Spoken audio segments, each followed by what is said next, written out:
Hello, everyone. Welcome to the January 16th edition of the Scientific Governance and Risk Meeting. My name is Richard Brown. I am the head of community development at MakerDAO. Today, we have a series of guests and presentations. We talked about this last call as well, that now that MCD is out in the wild and the dust has begun to settle, there's been a period of reflection at the foundation, and we've been thinking about what the future holds and what the past was like, and what's most important to the success of this protocol, and how do we ensure that there's sort of a swift and efficient handoff to the ecosystem. Because I said this before and I'll say it again, that gradual decentralization is not a catchphrase or a logo. It's one of the core missions of our organization, is to ensure that there's an ecosystem that we can hand the entirety of this protocol off to, so we can all get some sleep, I think is the plan. So in order to do that, we need to have a very strong and robust governance infrastructure. And that's why I've taken such an extreme interest in this ecosystem, or in this aspect of the ecosystem, and why I've been so I'm going to get sappy here. Well, I feel privileged to actually have watched what we've done here develop over the last year or two. And so it's hyper encouraging. So the foundation is at the same spot as the rest of us, where it agrees that governance is now one of the primary focuses of the organization, and we need to add new processes, get deeper insight, bring other domain experts into the fold, and begin discussing important and difficult issues. And today is going to be a great example of that, because we have a wide range of topics to talk about from some new faces, which makes me super happy. So we're going to talk to Mariano for a bit, who's going to give us an update on how Maker Authority has been moved towards the community, what effect that had on circulating Maker, and some other interesting mechanics. I'm assuming Cyrus will talk about debt ceilings and risk. Primoz will be is this true, Cyrus? Is Primoz going to talk about migration status, or did you have another topic? He's going to present some stuff. Okay. Primoz has some stuff. Vishesh was going to talk about state of the pegs. Derek Flossman is here as well, and he's going to talk about a forum post that he made recently, which is a recap of current thinking around SCD, stability fees, and shutdowns, and how all those things interact with each other. LongForWisdom, I almost forgot you again, is here as well. He's going to give us a recap on governance at a glance, and potentially, actually, Long, can you also talk a bit about A. Barsh's recent forum threads and initiatives as well when we get to your segment? The SCD shutdown stuff, yeah. Yeah, cool. So I am going to leave that there, and I'm just going to randomly hand off the mic to people. And I think, Mariano, do you want to kick this off for us and talk a bit about okay. Yeah.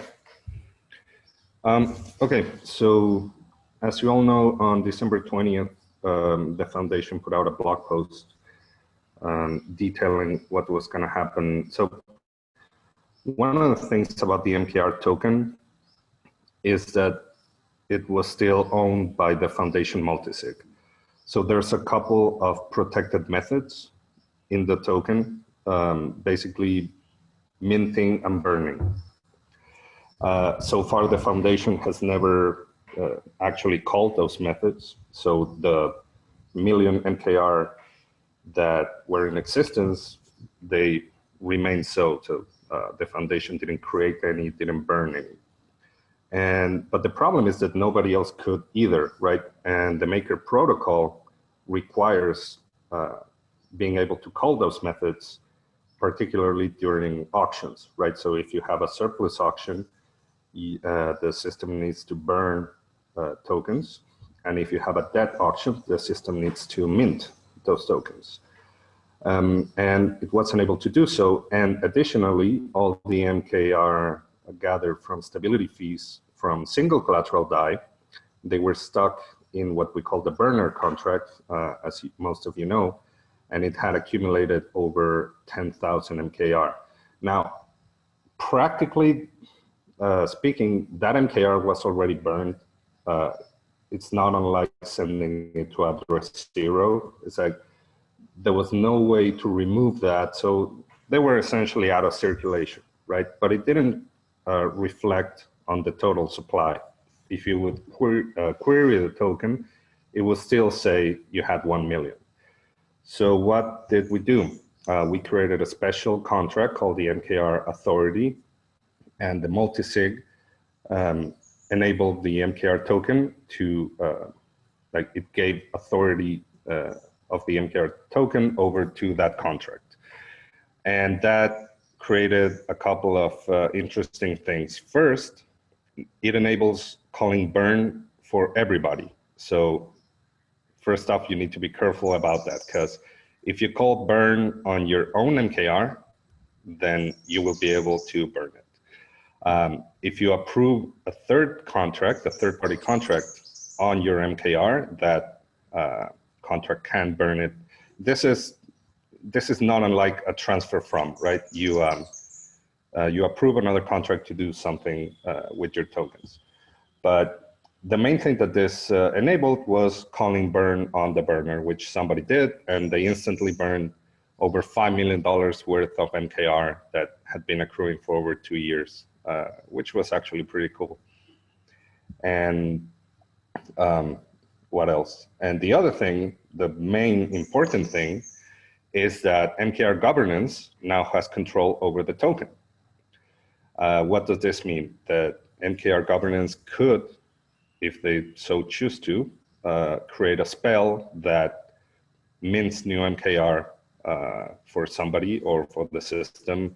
We don't expect this to happen, but I just want everybody to know that you now have that power, right?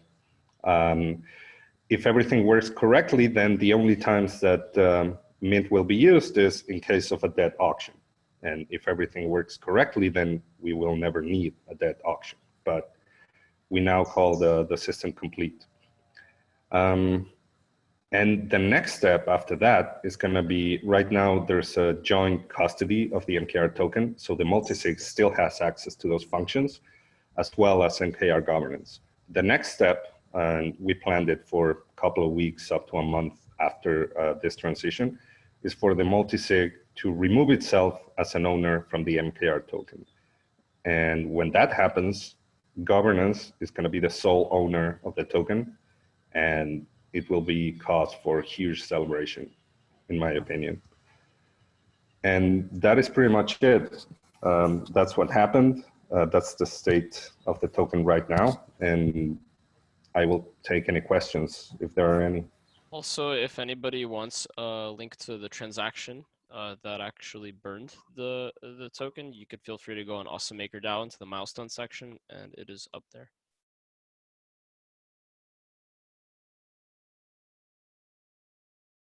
Mariano, are there any timelines associated with the final handoffs?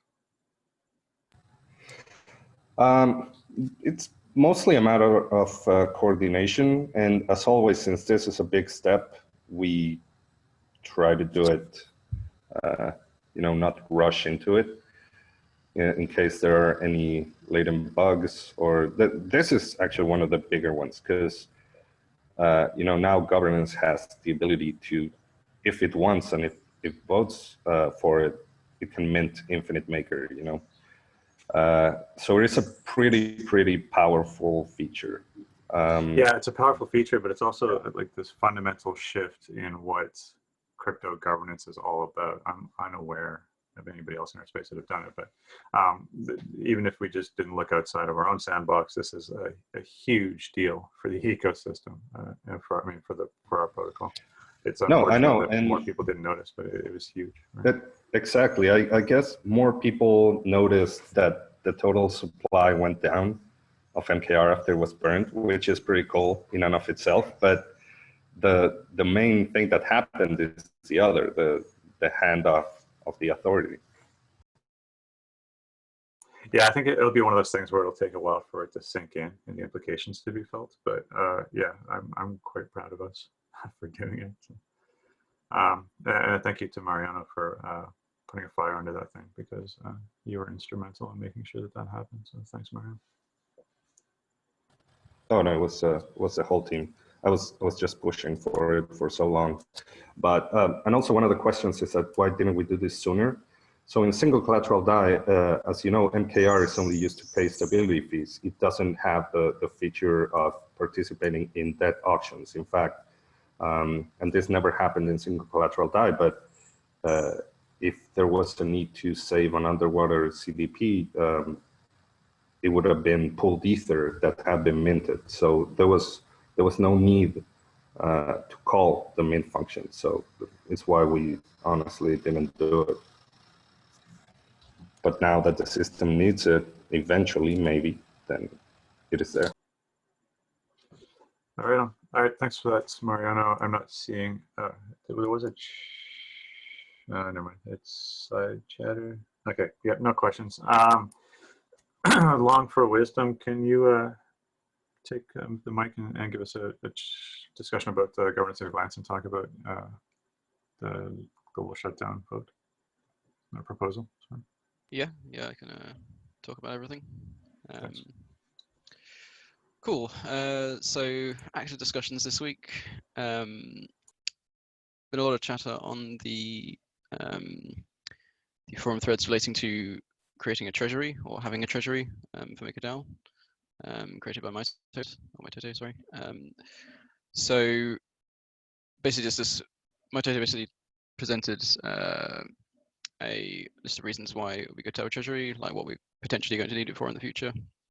And that's prompted a lot of discussion, which is pretty cool.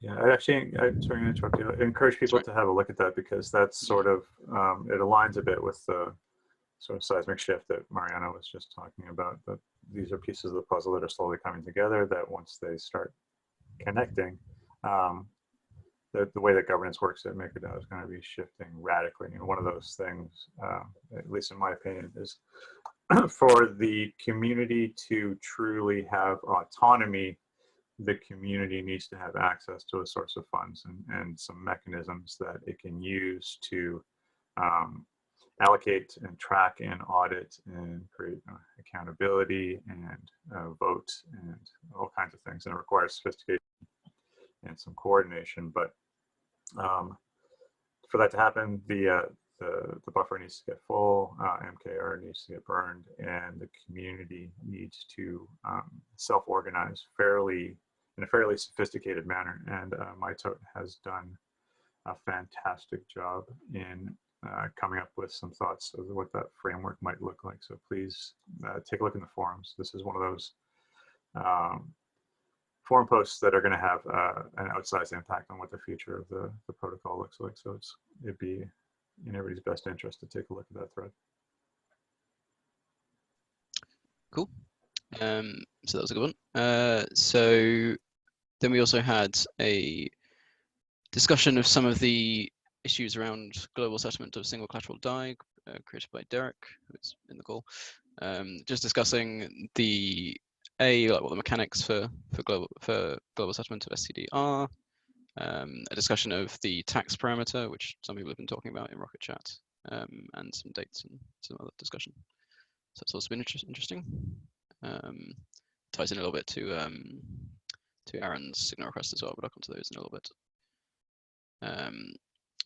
So we've also had discussions around the stability fee equaling the DSR, created by Adam, who is also in the chat, I believe. So this was last week, but hasn't been on Counterpoint yet. So linked that up. As a bonus, we also had Joshua creating a DAI supply prediction poll, which was pretty interesting. Just asking what people think DAI supply will be. I think it was the end of this year or the start of 2021. Yeah, a year from now. The leading vote was 300 million DAI, at 35% of 20 voters. So if anyone's interested or has their own opinions, they should go and signal on that. Cool. then in terms of signal requests, Maitote also created a signal request relating to the treasury stuff that I discussed a moment ago. So then we have the, so not much has been going on about this in the forums, but just a reminder that the forum poll, sorry, the on-chain poll to link, to decide whether to do weekly DSR polls as a DSR spread or an absolute DSR value is now on chain. So you can currently vote in that. It goes on for another 3 or 4 days. So everyone should vote on chain with that if they have Maker. The signal request for executive bundling has finished. I believe that will be moving on chain next week, next Monday potentially. Rich, you might have to confirm. Sorry, I missed that. Can you repeat that? It's my mic is super quiet for some reason. So the executive bundling signal request that I created a couple of weeks ago. Yeah, it's scheduled for Monday. I need to talk to you about it though, to get that is the final details worked out. Okay. Do you want to talk about it now or later? Sure. You want to give us a complete recap of exactly what's going on, and then we can come up with use cases, and then formulate the text of the proposal. It sounds a bit onerous. Yeah, fair enough. Yeah, I said put some suggested text in there, but we can discuss. Cool. So okay, finally that brings us to Aaron's signal requests regarding the parameters for SCD shutdown. So Aaron's created quite a nice summary thread of everything that's going on. So I'm pretty much just going to summarize that thread. I will link it as well. So to start with, Aaron made a poll discussing, or sort of asking, a sort of general way, whether shutdown should start on a specific date or with a specific supply, or when the peg deviates by a certain amount. So then we moved on to sort of trying to narrow it down a little bit and decide if we wanted date and supply, specific date, or again the peg stuff. And we kind of finally got down to 3 polls, one for each of supply, timeline, and peg deviation, which have now finished. So I guess I'll summarize the results of those. So the highest result for peg deviation was if the peg is above or below 0.5 cents, so I guess 5% away from peg. There's no sort of, so there was no timeline defined for this, so whether it's like 5% away for a certain amount of time, but the assumption is that if the peg is permanently 5% off peg, value of DAO is permanently 5% off peg, then we probably want to shut down. So in terms of timeline, I think the winning option was 6 months. So we should potentially begin to shut down in 6 months' time, maybe. And then finally, for the supply amount, the winning option was 10 million Psi. So if we reach 10 million Psi, then we should consider shutting down SCD.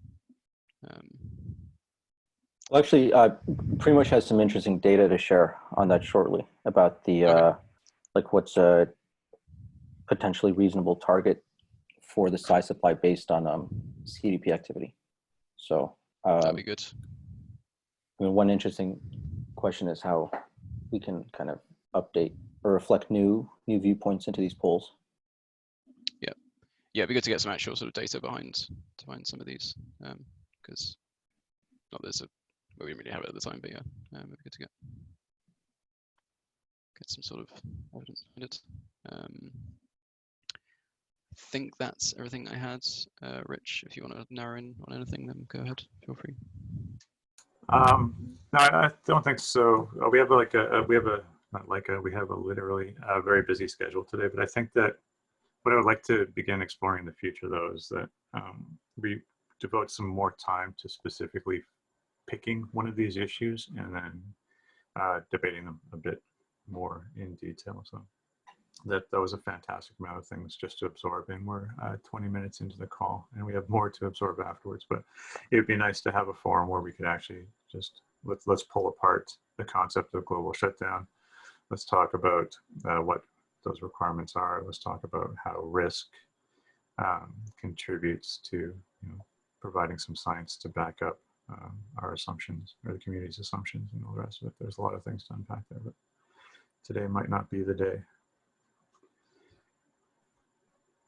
All right, was that it, LongForWisdom? Yeah, pretty much. All right. Yeah, I would just say There's one more thing. I would just say these calls tend to be becoming quite full anyway. Like we had a forum thread which just popped up today where Alex was talking about governance overhead, and the increasing average length of these calls was one of his points. In that they used to be about an hour, and now they're fairly regularly like an hour and a half long. yeah. Well, it's, yeah. So also a thing to there's yet consider. another discussion we can add, right? I'd be surprised to learn that there's some way that we can manage an ecosystem in 45 minutes a week or less. Figuring out how to optimize these calls would be good. It would require some conversations about what these calls are actually for and what their utility should be, and whether we need to break out other calls, and what the risks associated with, siloing discussions that are slightly harder to discover. There's a lot of discussions to be had there. If anybody has any immediate suggestions about ways to optimize, improve, and or change these calls, now would be a good time to pipe up. In the absence of that, though, there's lots of side chats going on here. David, can you do me a favor and just keep track of questions that might need to be asked? I want to make sure that we're not losing things. Yeah, I don't think Frank's question about what was the voter breakdown for Psy polling at 9%.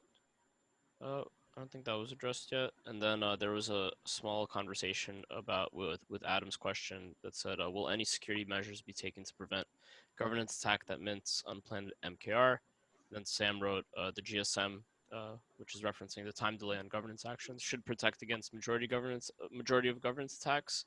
But it's still at 0. So another point of conversation that we've been having from last week and moving forward is at what point are we gonna recycle that vote since it didn't pass the first time around?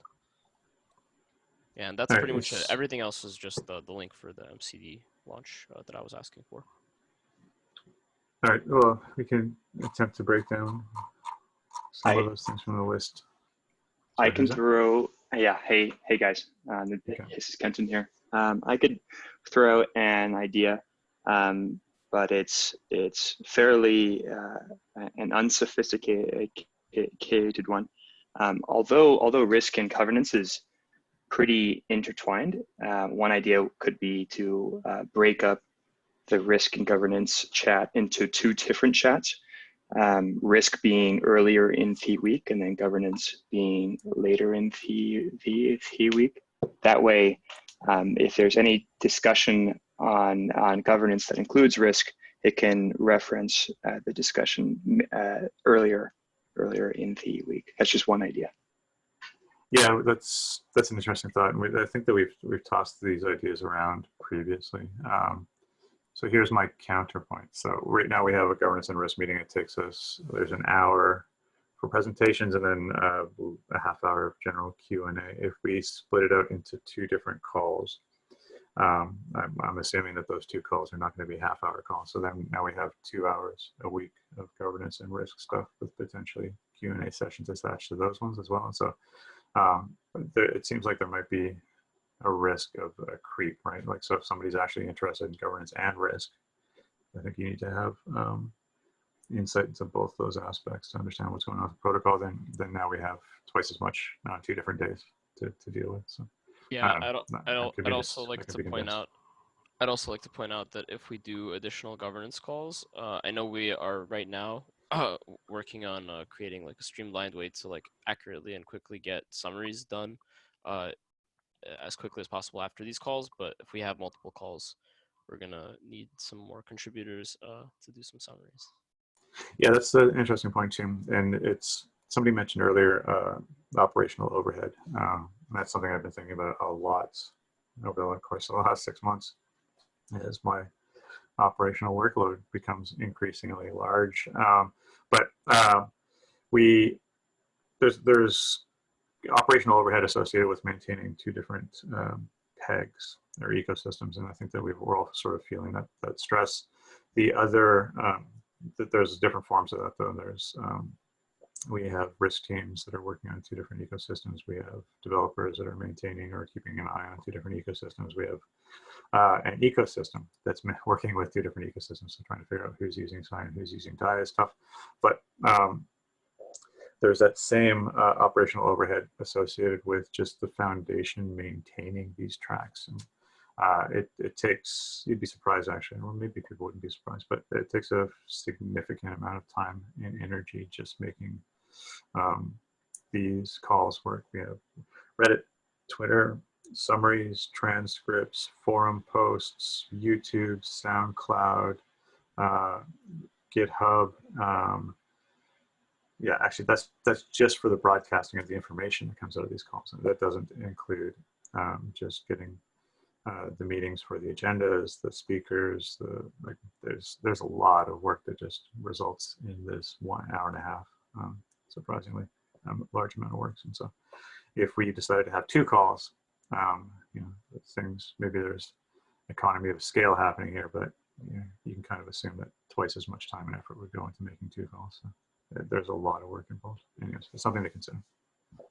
But I don't want to necessarily turn this call into a, let's talk about MakerDAO, Maker Foundation's problems. So Rich, really quickly to answer Frank's question, which was, what was the voter breakdown for the Sai polling that won or at 9%? So LongForWisdom, it said, interestingly, the 9% Sai value was set by 1 whale 3 hours before the poll ended. Yeah, that, which doesn't surprise me.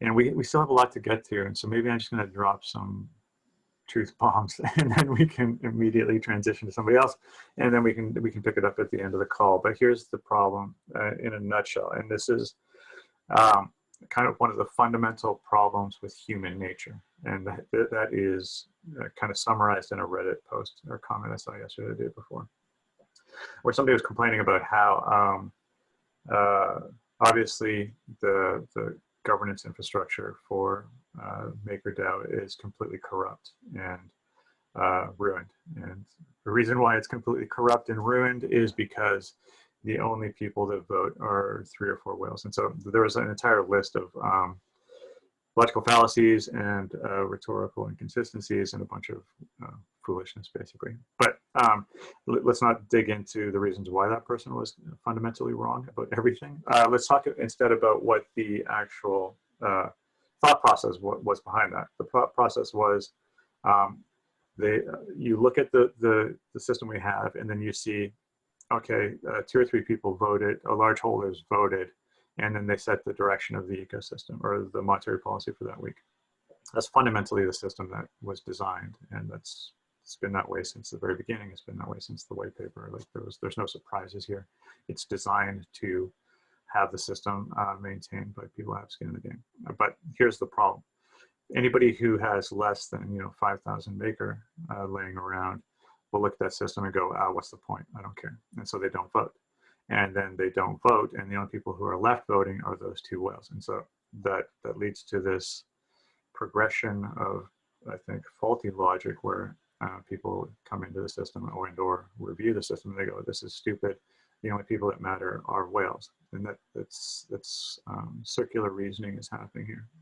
The reason why people think that the system is run by 1 or 2 whales is because they've all stopped voting. And the only people left are the 1 or 2 whales. So if you don't like that system, my solution is that people should start voting, because you can run the numbers, and I'd be happy for somebody to contradict me, but it would take whatever, 10, 15, actually somebody would need to do some breakdowns here, but mid-size holders could easily swap these whales.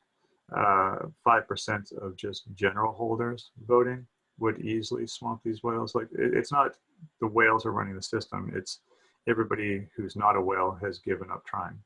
And so this is where we loop back to this fundamental problem with human nature. It's the tragedy of the commons.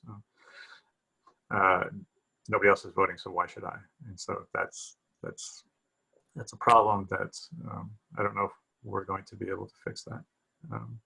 anytime soon, but I'm looking for obviously suggestions about how to feel. I see what you're typing there, Nemex. All right, this is something we need to figure out. So how do we fix humans, and how do we incentivize people to vote? And so we have mechanisms we can talk about. So we have delegation.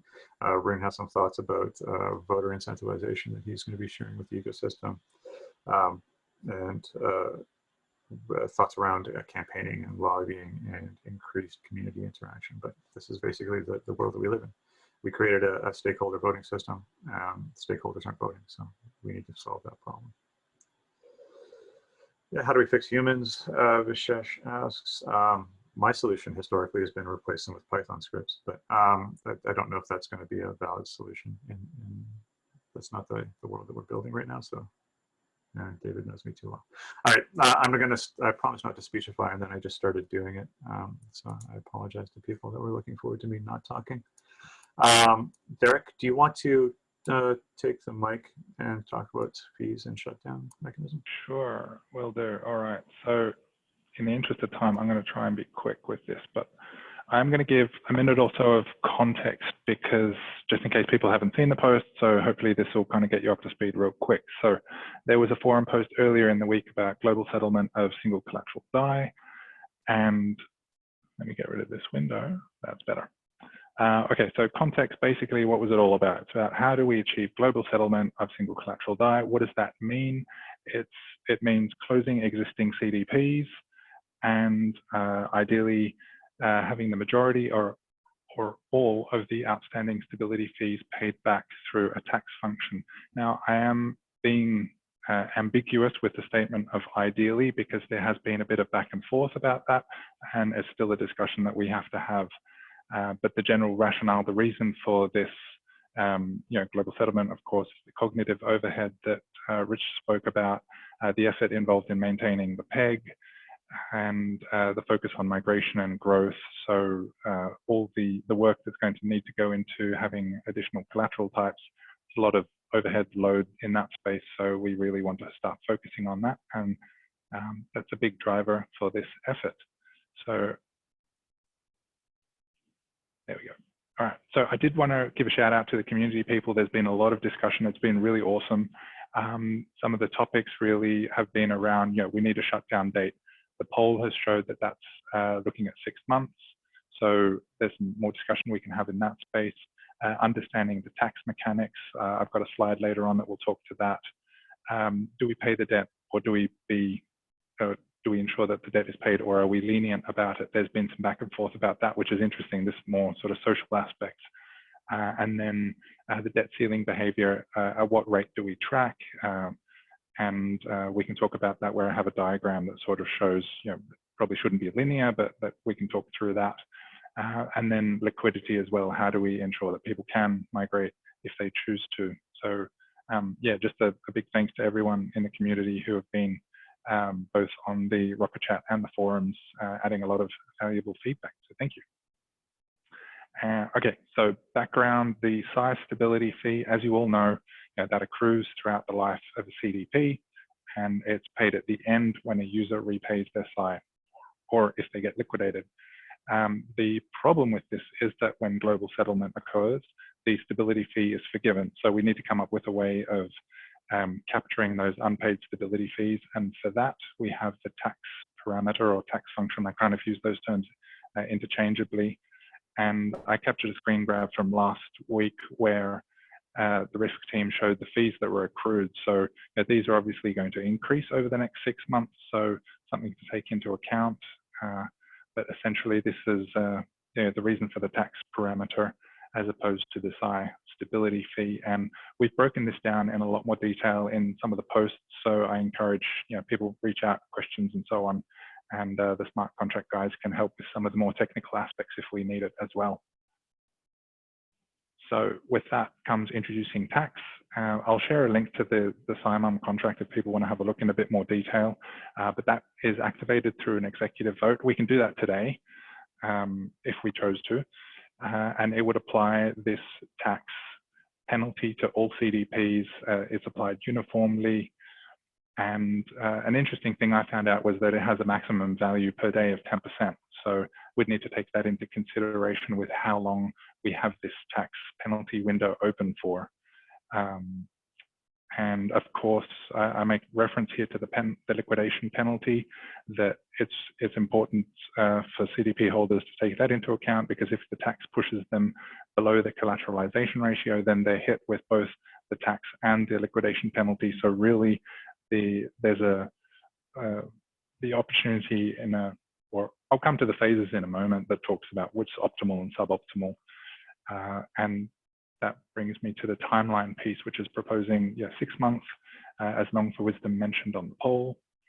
And yes, we have a preference for a shorter tax window because of the easier communications and management that are associated with that. So what this all sort of looks like in an image is essentially this, where we have a 6 month optimal repayment time. So that's our warning before the tax kicks in. And I've just illustratively put here 4 days. It may be more or less based on the direction that we get from the risk team. But essentially, yes, provide the CDP holders with sufficient notice, and that's the optimum repayment phase. Then there's the suboptimum repayment phase where they would be hit with the tax. And I illustrated this debt ceiling in a linear way. I don't think so. Cyrus, I'll let you guys talk to that more, but I think there'll be a tracking with market usage and liquidity. And yes, determining the appropriate tax based on community feedback was what I had. So I think this is kind of where the community is going in terms of drawing up a model and what that looks like to get there. And with Can I that, start asking some questions here, or do you Sure, have another go for slide that? I had one other slide. Okay. Basically, just as a summary, as in, when should we plan? Obviously, 6 months. We've spoken about that. Do we need to implement a tax? Informal sentiment is yes. We haven't had a poll for it. Maybe we need to. We can discuss that. And then, how should the tax be calculated? So again, risk and smart contract teams, you guys can help give some guidance there. And yeah, so that was me. I tried to be quick in the interest of time. I hope I was. Well, so possibly too quick, because there's some things to dig into here, and mine is around that third bullet item on your last slide. There is how. I guess I'm a big proponent of asking how, and so looking at this graph here, it occurs to me that I have only the haziest notion of what this mechanism is supposed to look like, and maybe some other people do based on what's happening in the chat there. So the idea was, yeah, I'm having a lot of trouble wrapping my head around it. So we have the outstanding stability fee debt. If the community just shows an interest in recouping that stability fee debt, there's no mechanism that just simply makes that happen in a global settlement scenario. So we need another parameter called a tax, or we have another parameter called a tax that could be used. But I'm trying to wrap my head around how arbitrary and or accurate that tax bill would be at the end of those 4 days. Can I come in here real quick? So yeah, please. I think it's important to realize that you want to make the tax, you're trying to incentivize people to pay before tax actually gets implemented. And so I talked with Derek about this. This is really a communication problem rather than an engineering problem. And it's not about saying, oh, we need to set the tax so it perfectly aligns with the amount of stability fees that people owe or whatever. The point is that you tell them, look, by this date, you need to close your position and pay your stability fees, or we're going to change tax and you're going to get screwed. So the tax, right, during that tax period, it is completely suboptimal for anyone to pay back their CDPs, right? Because now they own not just the stability fee that they've accumulated, but also the tax fee. So after tax is implemented, it's done, right? Whoever you've incentivized to, pay back before, like you did, whoever you didn't, they're not going to. They're just going to let things globally settle. So it's really about being very vocal that this tax is going to happen and that it's going to be substantially higher than their stability fees. And right, that's kind of theoretical. So like, let's not make proclamations of it. Like it could potentially be higher than the stability fees, or it could be lower, or it could be well, it has to be higher, right? Because otherwise there's no incentive for anyone to close, right? And so it can't just be a little bit higher. It needs to be like, you know, higher enough for like someone to say, well, there's not that much liquidity for MKR. Oh, with the slippage, maybe I come out ahead. 50-50, it's probably not worth my time. Like, no, it needs to be very clear that it's going to be more. It's going to be more. Yeah, sorry, I misunderstood. So, yeah, that's an. You also mentioned an edge case. There will also be a group of folks that never want to, that have the intention of allowing their CDP to be globally settled and converted into, maybe not a huge group, but there is a population of folks that have X number of DAI outstanding that truly have intentions of just letting it be a conversion mechanism. Yeah, that's what I was getting at with the slippage thing. It's like, it's also just, there's convenience factor. There's the Hail Mary factor, where if there's a reasonable expectation that, you know, there's going to be some escape hatch, then it makes sense for people to presumably hope for it. So if the community doesn't want that expectation to linger, I think that's where these discussions are going to be important, where there needs to be some kind of communication around, here's a plan, here's what that plan looks like, and here's what the carrot looks like, and here's what the stick looks like, and make sure that people understand that completely. So Rich, I think the model that as we have in that diagram, I think that's correct, and I think that's the way all the discussion seems to be going in. But like you say, we need to agree on what some of those values are around the parameters to have the right incentives at play. Yeah, it's going to be murky, so I'm looking forward to deeper discussions about this. I have a question, if I can ask. Yeah, go ahead. So I think like the largest stability fee that hasn't been paid is 3088. Is that right? Yeah.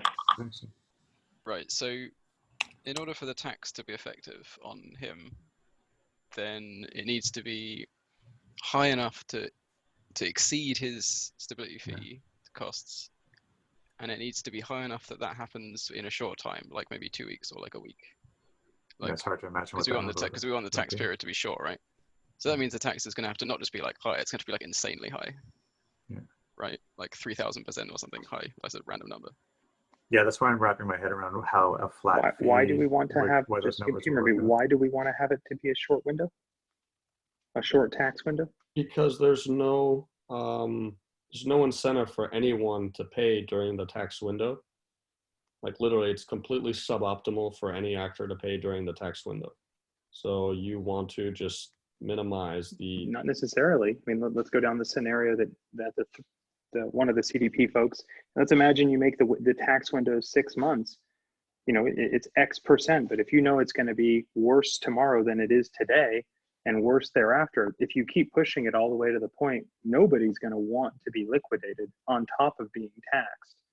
So, yeah, I mean, there's the probably value just in having that signal. Once that timer starts, the holdouts realize, okay, there is no escape hatch. I might as well make plans to actually get out of this ecosystem. I mean, another argument that could be made. Let's say you would do like tax A for 1 week and then tax B for the next week, and keep ratcheting from one. I'm just making up the numbers, don't quote me. Like 1% a week, and then ratchet it all the way up to 10%, and let it just sit out there and ding people until nobody wants to get liquidated. I guess my point. At some point, if you go down the path of agreeing that we should kind of squeeze the toothpaste out of the bottle, at some point you force everybody to get liquidated. And that's not necessarily a bad thing. It's a hell of an incentive.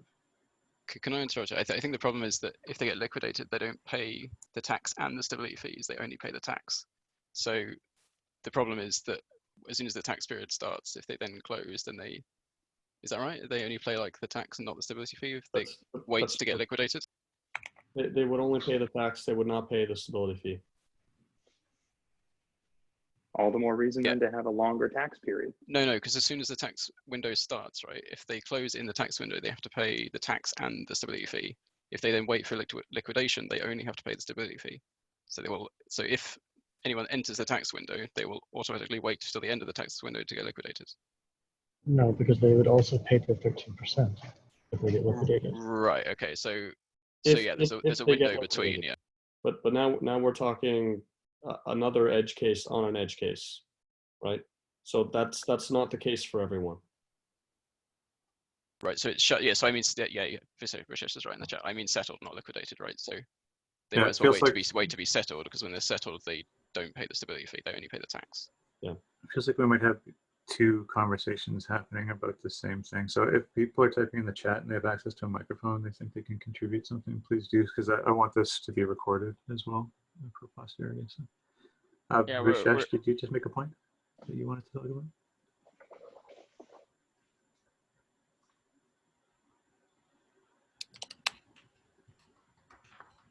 Nope. All right. So, yeah, we have 10 minutes left, and there's still 2 or 3 items to get through in the agenda. So let's this is going to be a recurring thing. Like we're going to need to talk about this over and over again. There's going to need to be some fairly detailed plans, and the community needs to show significant amounts of initiative to get proposals in place for us to look at. So that's going to be a long road before we have some answers. Cyrus, graciously, I'm allowing the risk team 10 minutes left. So if you guys want to crank all that stuff, all your numbers into that, it's all yours. Yeah, I'll try to be super quick with my portion so we can get to Primoz and Vishesh. Just quickly wanted to make a couple points around debt ceilings. For SCD, right now the size supply is around 35 million and the ceiling is around 70 million. This leaves an enormous gap of unused debt ceiling, which is not the most, I mean, just from a risk perspective, we don't want to have all that unused space. Just probably not the most responsible thing. So I would recommend that the community lower that to something more reasonable, kind of in line with the previous debt ceiling reductions we've done for SCD. Fine to leave a little bit of space for kind of some breathing room for the remaining users. But I also wanted to stress that these debt ceiling reductions aren't designed to stifle or to stifle SCD to try to kill it out, but just from a safety perspective. If for whatever reason activity picks up again, it could always be increased. But I'm feeling uneasy with all this extra space.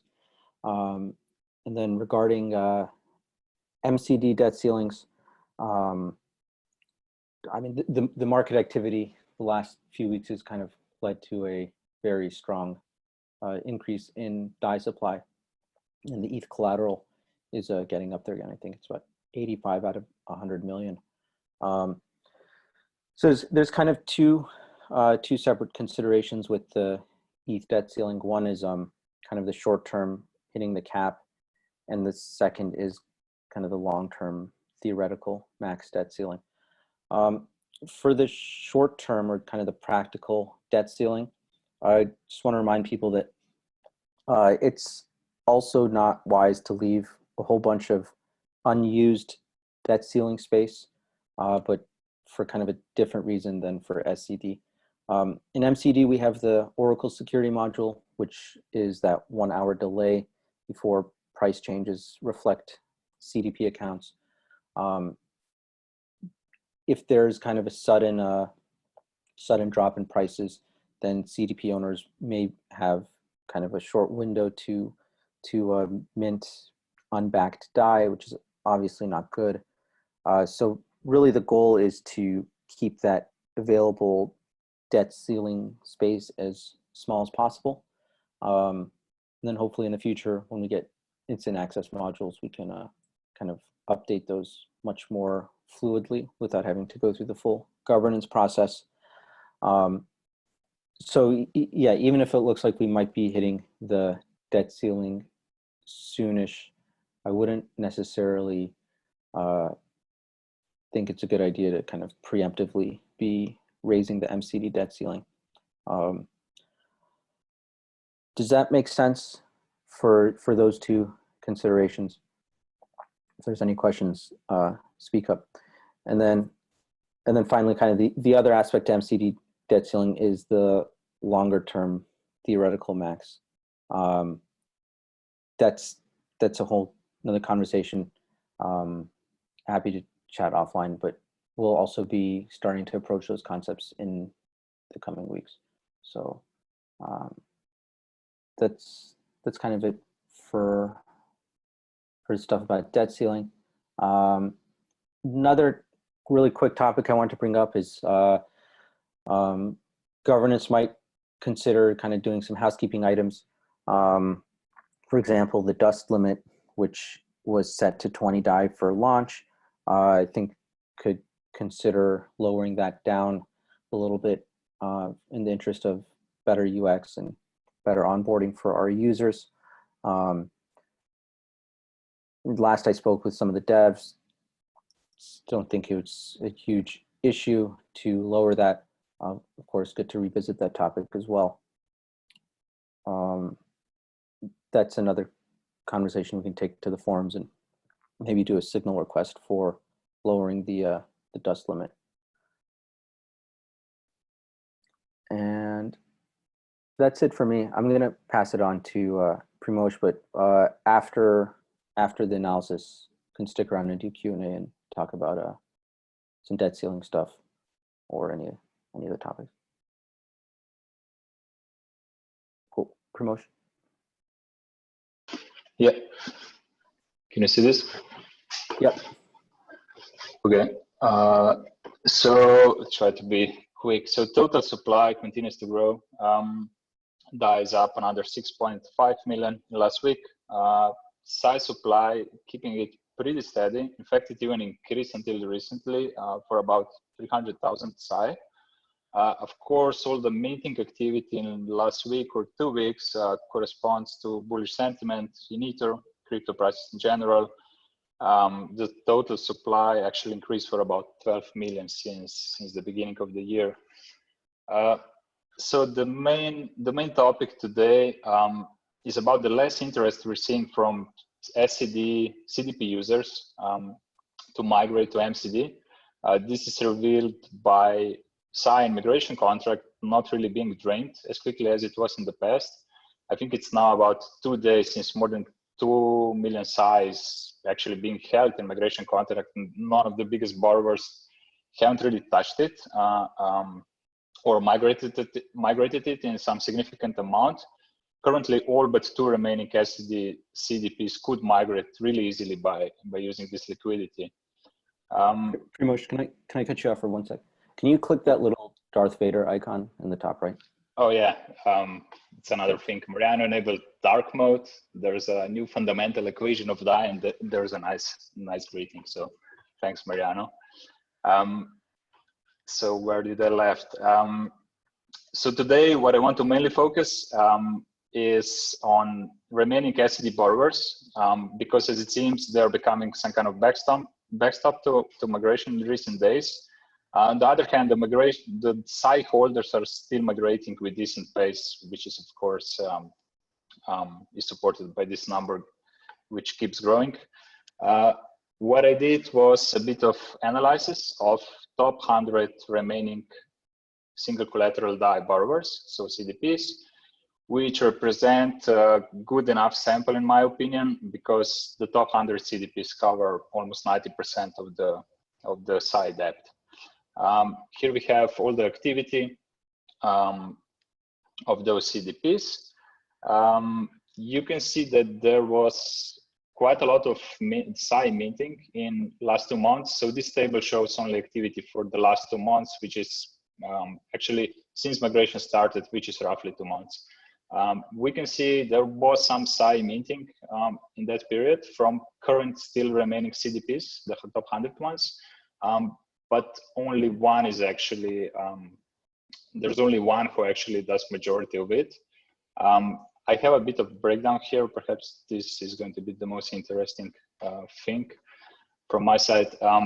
So I have breakdown by net Psi minters, net Psi CDPs who were net Psi repaying, once only locking additional Ether in collateral, once only withdrawing Ether from collateral, and once not being active at all during the migration.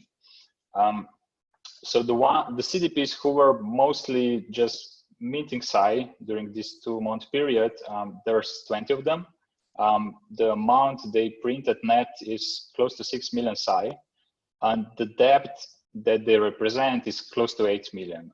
I think this metric is the most important to say how much debt those CDPs with certain type of behavior represent.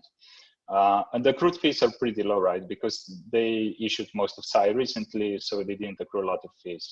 So those type of CDPs in a single collateral DAI, they represent about one quarter of remaining debt. So you could argue that 1/4 of the debt is not actually 1/4 of total debt, because I'm doing breakdown according to the 100 top CDP debt, which is 31 million, and not total debt, which is 35.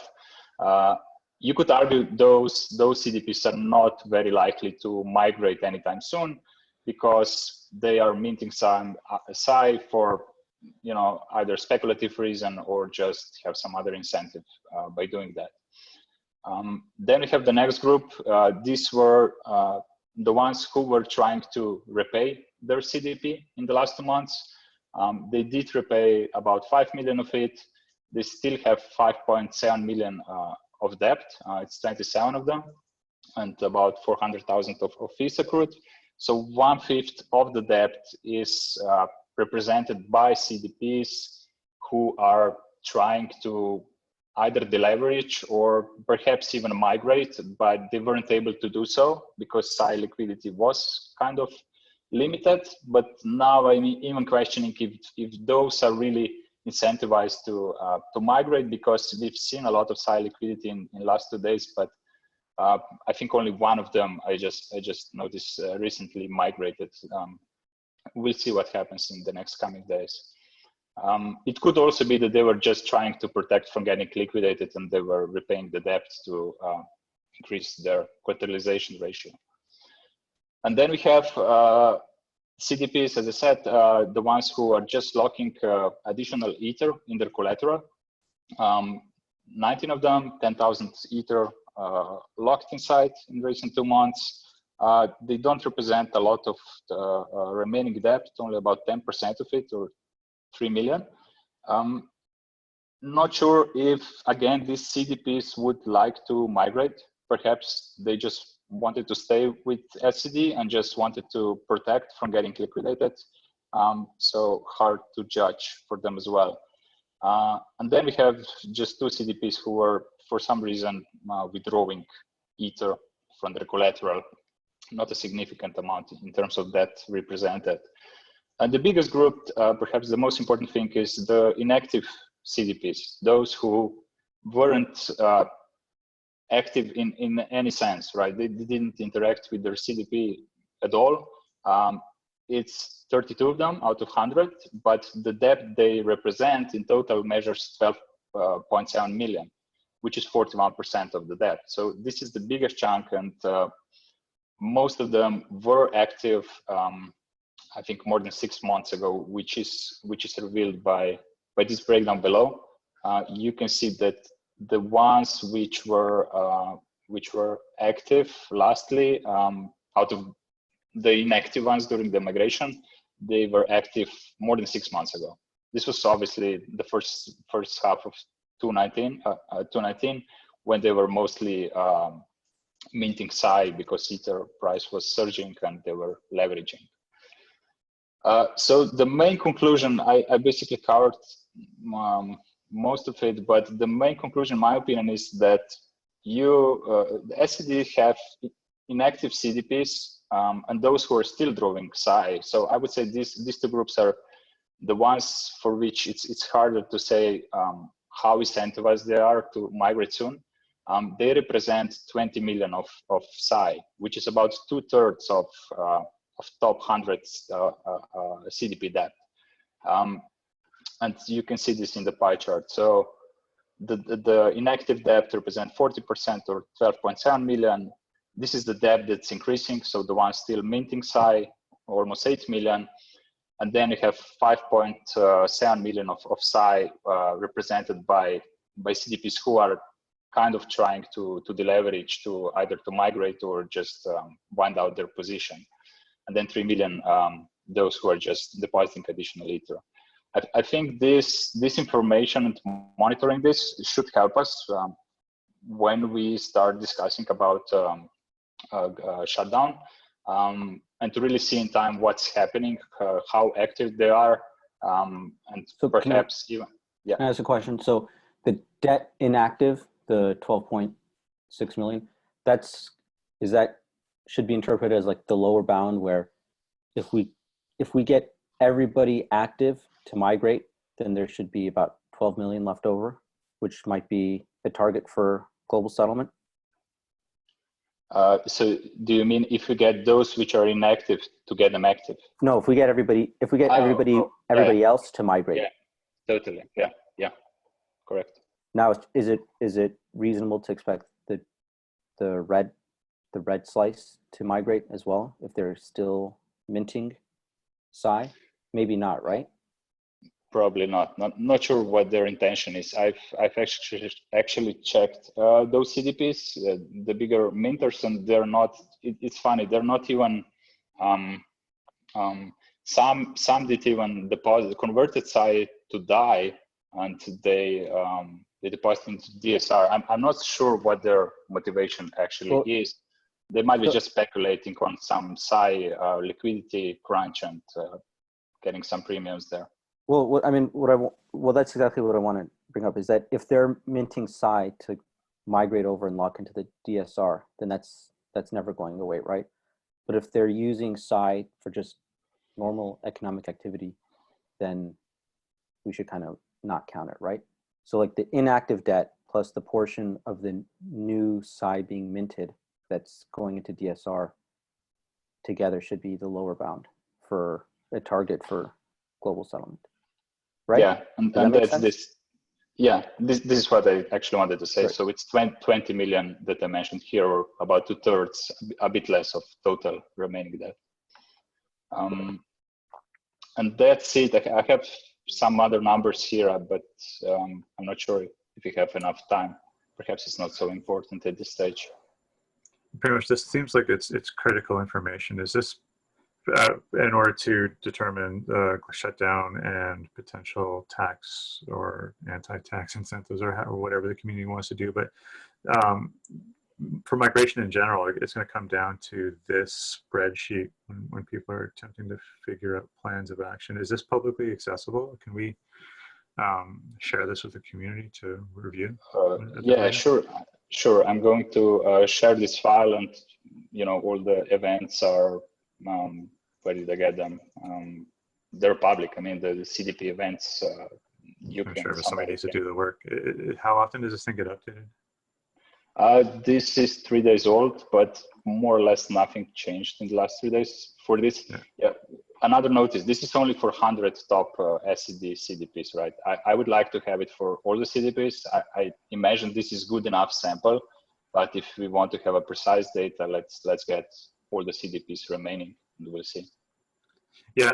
So yeah, if we could give some thought to making this into a resource that's, I don't know, maybe updated every month or something. I don't know, whatever you guys determine, but and maybe share it in the forum. So so people they're coming up with these proposals about shutdown or the future of SCD, this is like probably the most critical information they need to make some informed decision. Another thing I want to show, just the last thing, is we were talking about tax and the incentive to to close the position or to migrate. I just did a simple how much fees is owed per debt remaining.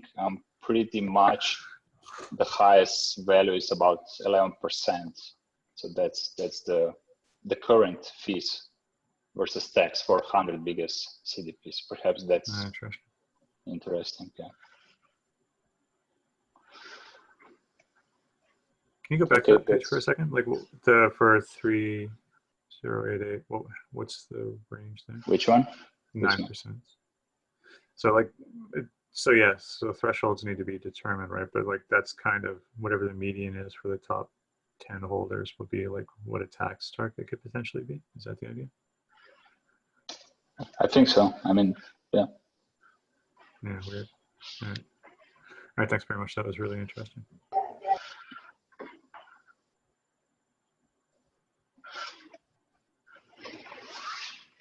All right. Vishesh, you want to do state of the peg?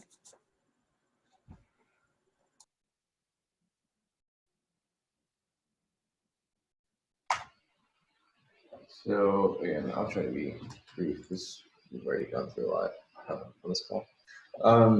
Yeah, so just real quick, DAI very, very slightly below peg, pretty much at peg.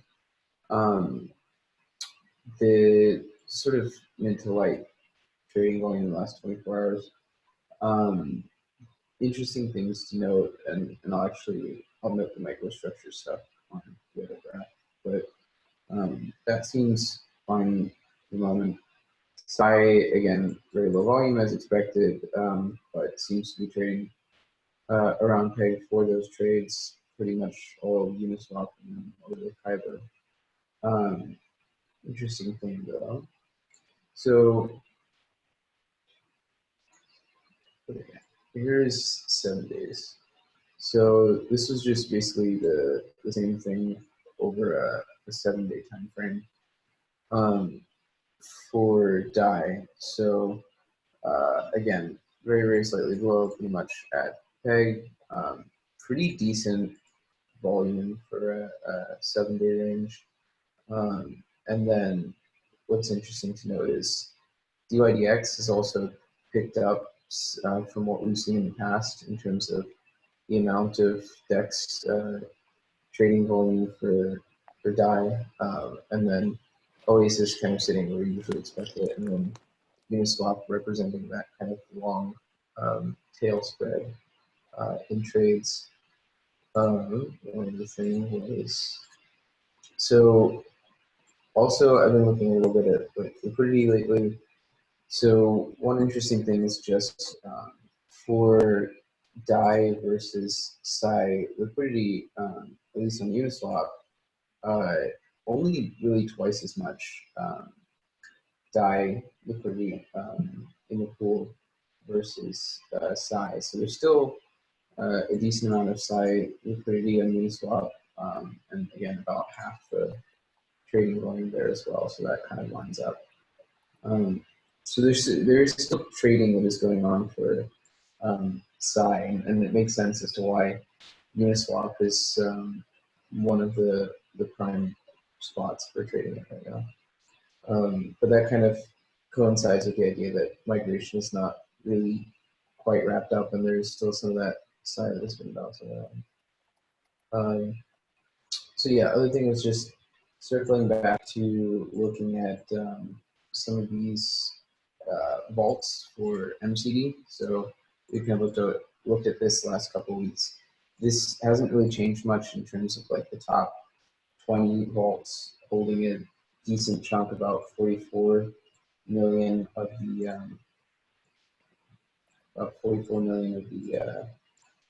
outstanding MCD supply, and then that collateralization ratio on average for those has dipped slightly actually, but not really changed much. And so that's something about this stuff on here. So again, this is that sort of relative collateralizations graph for the MCD vaults. The chunk that's at this now 275% or lower range is gone up. So that's kind of interesting to note that if anything, the collateralization is slightly dipped today. Okay, I don't want to go through too much since we've already gone through a lot of stuff pretty much, but I will just hop off that there. And if people have questions, I can dive into it further.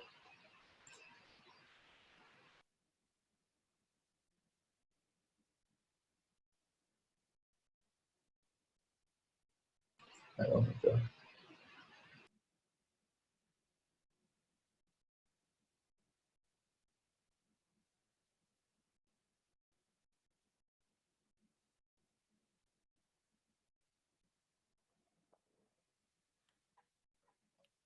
Vishesh from last week. So could I actually just go back to that last graph that you presented there, the distribution? Sure.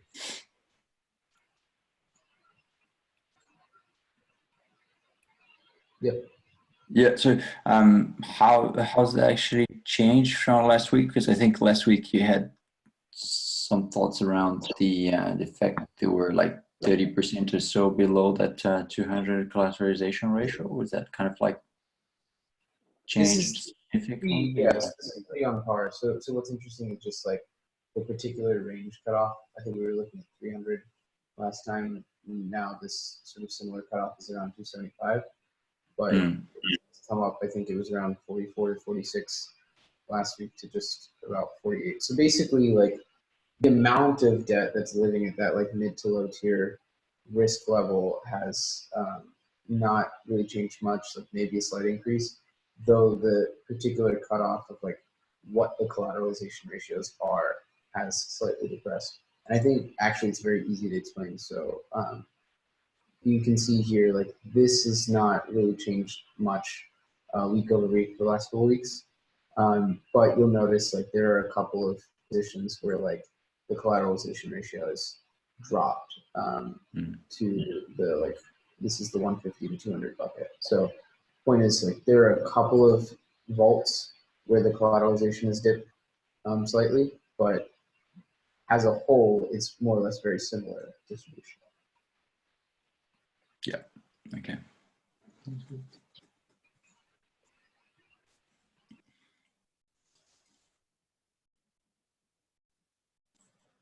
But we are not tracking that history since the migration, right? Yeah, that's just the past few weeks. But I'm looking at some more longer running stuff. Cool. Okay. Awesome.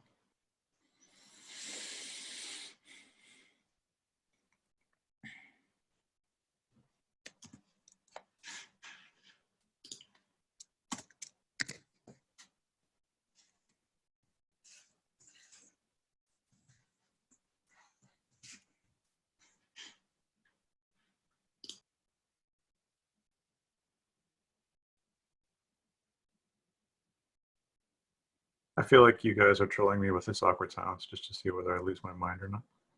Is that what's happening, Cyrus? You trying to wake me up?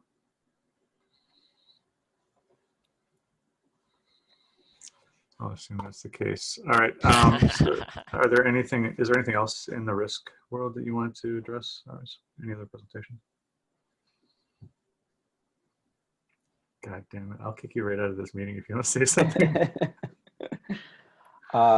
No, not really. I think we covered a lot today. Okay. Does anybody have anything they want to talk about? We can talk about the. Oh yeah, I actually wanted to give a suggestion earlier on when we're doing governance call improvement suggestions. Is it a GIP, governance improvement proposal? Nobody wants to get gypped, okay? All right. I was thinking because we don't normally talk about the results of the governance poll in the call. We have that new MakerGov.science website. Might be interesting to kind of go through the breakdown of some of the polls. LongForWisdom posted a link to the size stability poll earlier. Kind of interesting to see how the votes shape out. But another thing I want to discuss is that the poll was voted for 9% for the size stability fee, which is kind of a big jump. So it certainly seems like there is a push to try to incentivize migration through the stability fee for Psi, which without like forcing you to endorse any strategy over the other, is that, do you feel like that's an effective strategy? Like, is that likely to have, let's assume that whoever did that because they wanted to increase the pressure on SCD, like, do you think that's the result of a 9% stability fee will get people to migrate? Yeah, it's interesting because like previously the strategy had been to keep the stability fee relatively low to kind of grease the liquidity wheels for the migration. Now though, if it seems like the migration is slowing down and the remaining CDP owners aren't constrained by migration liquidity, but rather they are opting not to migrate voluntarily, then potentially, right, it's almost gone from carrot to stick, using your analogy. Well, yeah, but that goes back to the spreadsheet that Primoz just showed us, though, because if we start breaking down those cohorts, maybe I misunderstood or I missed some nuance, but it seems like those people are just embedded at this point. That we're just rolling the dice, right? Like if you already own 10% on 2 million, 6 or 9% at this point, who cares, right? Do we feel like that? I don't know. I'm just not sure that I see what part of those demographics are going to get pried out of their positions. It seems like they're all in at this point, waiting for that kind of a Hail Mary solution at the end of global shutdown. Well, wouldn't the increase in stability fee make that decision more difficult and make them consider exiting sooner? Presumably, I guess these are, yeah, we can't guess at the motivations of people, particularly in the crypto space, where it's even more irrational than the normal world. So who knows? It's an interesting turn of events.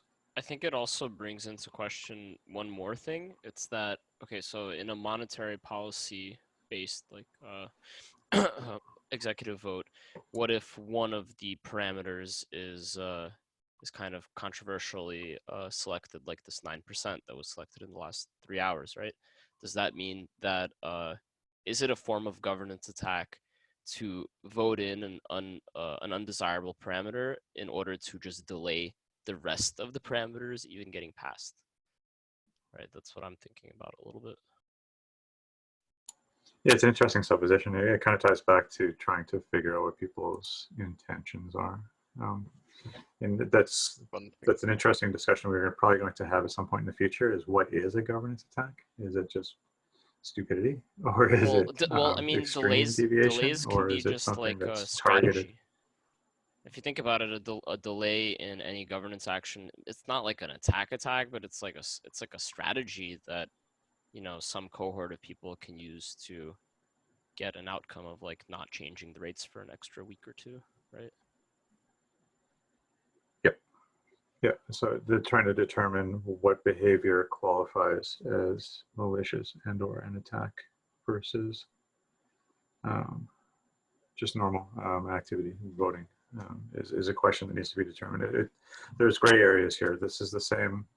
It belongs in the same category as the questions we were discussing last week when we were trying to wrap our heads around why the GSM vote didn't go through, and whether there's some external group of stakeholders that can make a determination that says the reason that vote didn't get through was for confounding factors, extenuating circumstances, X, Y, and Z. Therefore, we need to keep on having this vote until people make the right decision.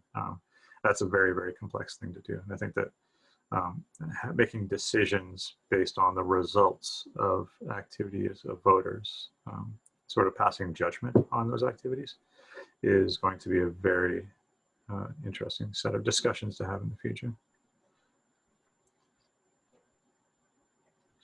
Cyrus, did you get a chance to talk about dust? Because I think that we're the 20% thing.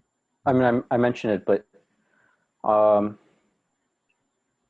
you said somebody should put up a signal request thread. I mean, kind of I think we should put up a thread, and I mean, I think just a couple of the smart contract devs chiming in.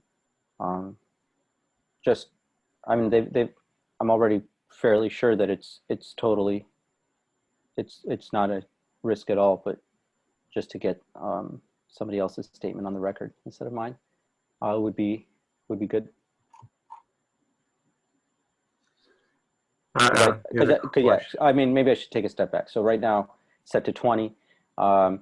It presumably should be, fraction of a penny, right? There, logically, at first, there doesn't seem to be any reason for the minimum, but there was a potential beefing attack. Is that a minimum? Or aren't we going to get like this avalanche of legacy Coinbase earn CDPs? Right. So maybe just a reasonable minimum, something like 1 or 5 or something. Yeah. Interesting. Adam in the chat is asking about the GSM for whenever the next conversation starts. Adam, do you have access to a microphone? Or would you like us to read it out?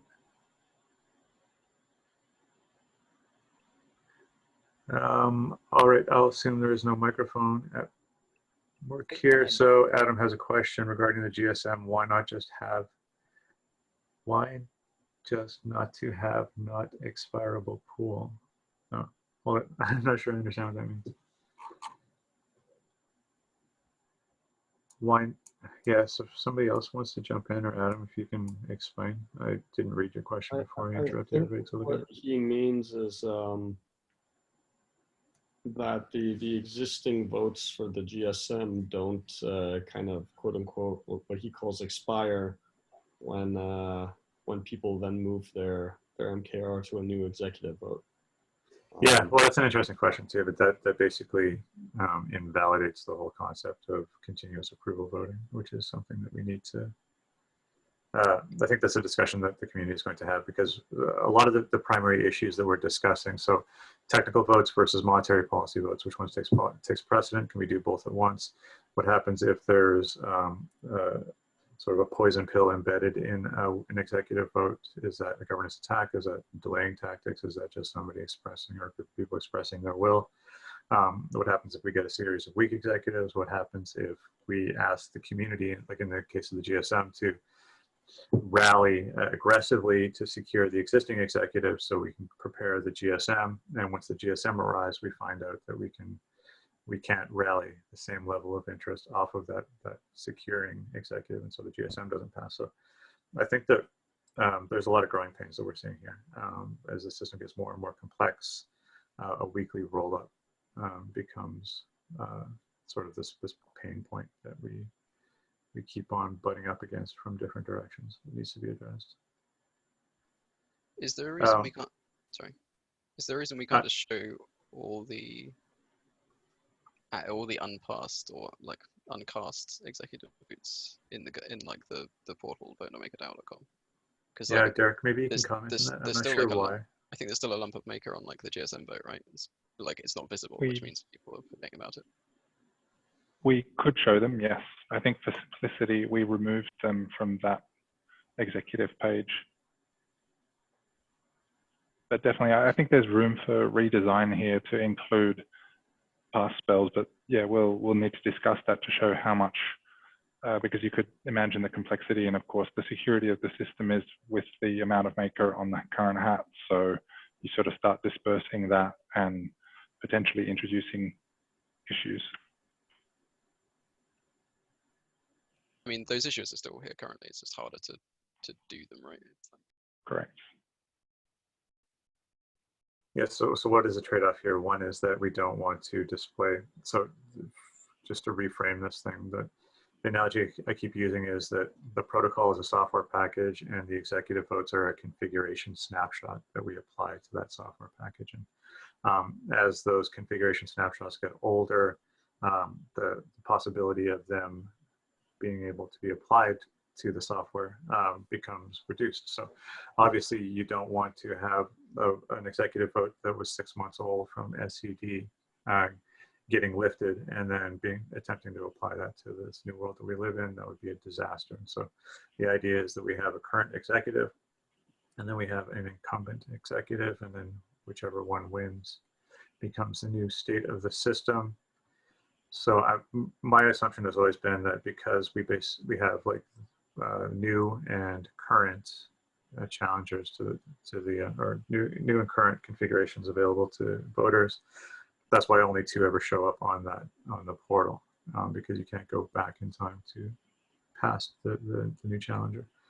But it does raise some questions about visibility. So we've seen how much stale, potentially abandoned, and or possibly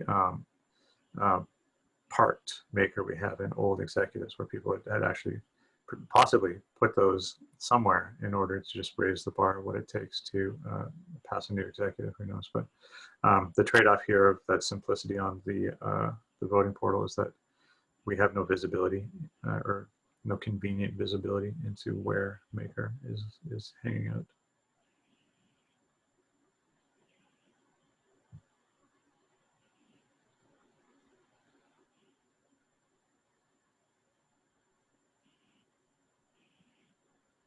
Has there been any a public discussion on a possible expiration of spells?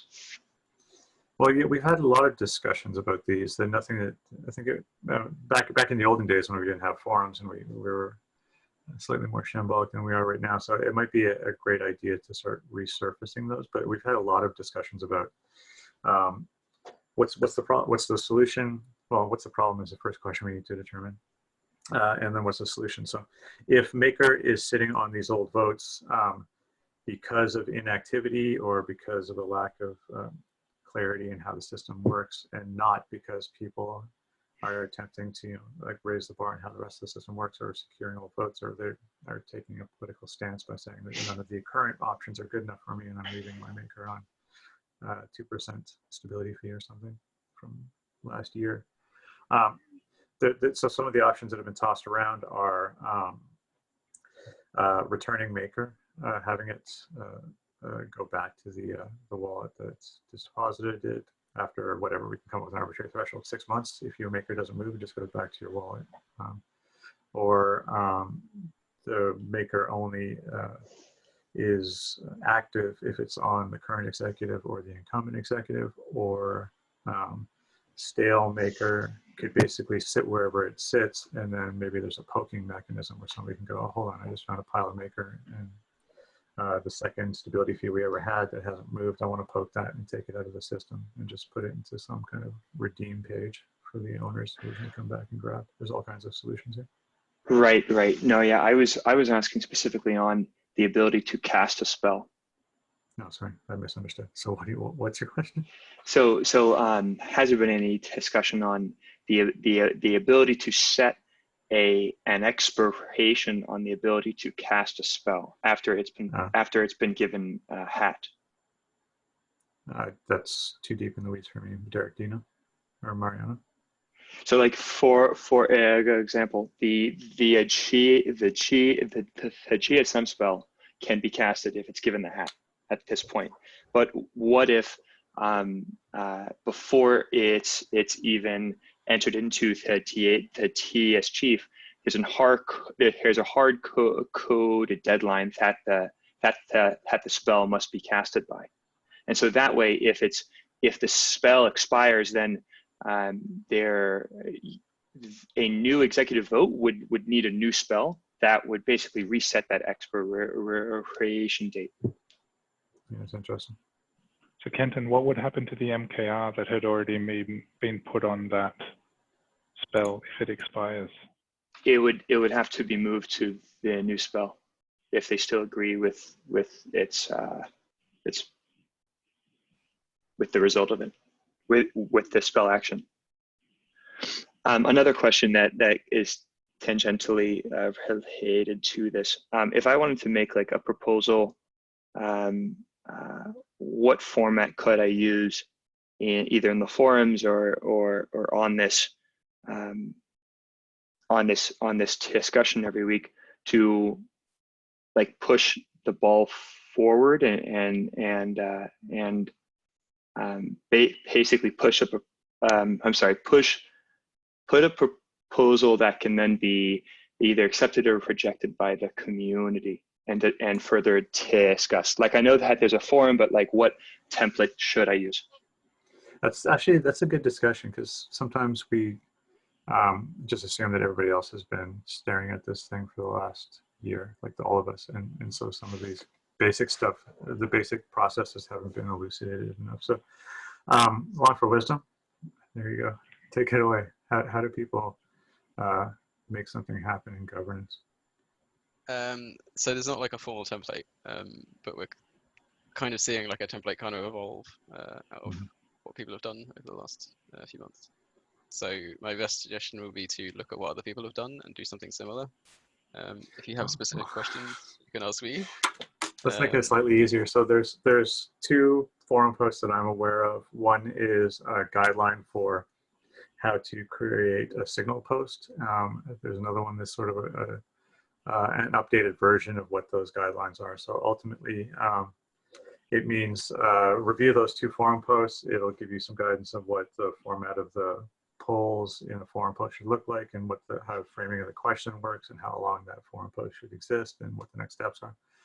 But ultimately, it's make a forum post, follow the rules that the community has collaborated on, get a debate going, and then set some timelines around how long that debate is expected to last. Once, and then there's a forum poll in that thread, and once there's signaling from the community that there's a sufficient level of interest and consensus has been reached, then LongForWisdom or I will work with whoever came up with the proposal to get that into the portal. Okay, awesome. And then the proposal guideline would also include steps to implement the proposal if it requires engineering support. Nope, not yet, because we haven't had to bite that off yet. So the existing proposals are either policy or using the existing mechanisms that are already in place. But that doesn't preclude us having to reach out to dev or integrations or whoever else is required to make things happen. So don't let that be a blocker. We haven't explored the mechanisms for that. There's potentially, awesome, depending on how quickly Charles and Derek do a mountain of work, we might have a MIPS process, a maker improvement process, that creates a very clear framework of what all those steps look like. But if you want to radically change the system in the next week or two, just go through the forum guidelines. Yeah, just a little point. Great, thank you. So the MIPS framework is still in development, like we mentioned last week. But in short, it has different processes for different types of proposals from the community. And it includes all the way, like it will highlight through diagrams the process from its inception in the forum to discussions to polling, all the governance processes that it needs, all the way to the implementation of it. So be patient with us. We're gonna try to clean it up as soon as possible and start talking about it with everyone. Charles, when did you say the timeline was on that? Well, we're currently cleaning it up, and we still need to make some discussions on getting everyone involved with it as early on as possible. But I'm not going to come up with a timeline yet, just so I don't get in trouble. If I reach out to you offline, like would I or any one of the community members be able to use a drafted template just in the interim? Well, I mean, we have templates for MIPS and the different types of MIPS, that is. But I don't know if they could be used yet. So that's something maybe Derek and I and you can talk about in the meantime. Sounds like an interesting we can definitely catch up. Dog food this, right? So maybe Kenton can get with you guys to explore what the process looks like. Yep. Yeah. Thank you guys. Appreciate it. Yeah, so that's actually a really interesting development. So Kenton, do you work for us? Are you consulting with us? What is your role here? Yeah, so I do. So somebody from the foundation using the MIPS process to influence governance, I think, is a super healthy path forward. And I think that's, well, I think that is the way things are going to look in the future, right? Like, there is no clear distinction between us and them here. We're all parts of the community when it comes to governance, and so making things happen, even if you're a foundation member, is we use the process. And so that's also sort of like a call to arms too. So if there's people in the foundation, employees that are looking to improve or make changes, then there's the forums, there's the LongForWisdom's guidelines, and then there's the emerging MIPS process that I encourage everybody to follow along closely. So we're all able to alter the shape of this ecosystem as long as we use the same process. Who knew process could be so much fun? I did. All right. 38, we're 8 minutes past the half hour on our Q&A session. So I would like to put a bow on this thing. Do we have any last minute questions? People are burning questions people want to ask before the end of the call? Speak now. Speak now, no pressure, but speak now. Okay, maybe not. All right, thanks everyone for joining. This was, I always say this, but I'm gonna keep on saying it. It was an interesting call. They're always interesting, but this one was interesting as well. Thanks, Derek. Thanks, LongForWisdom, Primoz, Cyrus, and Vishesh, and anybody whose name I might have forgotten in my confusion. And there are Tim summaries and Igor coming for up. taking summary notes right now during this whole call. Yeah, thanks for that guy, David guy, for taking notes. Those notes will show up in the forums presently. I encourage people to actually check those out too, because the quality of those summaries has skyrocketed recently. The last one is an epic tale of governance and risk for the ages. It's worth reviewing. Yeah, let's leave that there then. So thanks everybody for coming. Check out forum threads, get engaged, and start voting. Because if you're voting, somebody else is. And so there you go. There's the human condition for you. So, all right, thanks everybody. Talk to you next week.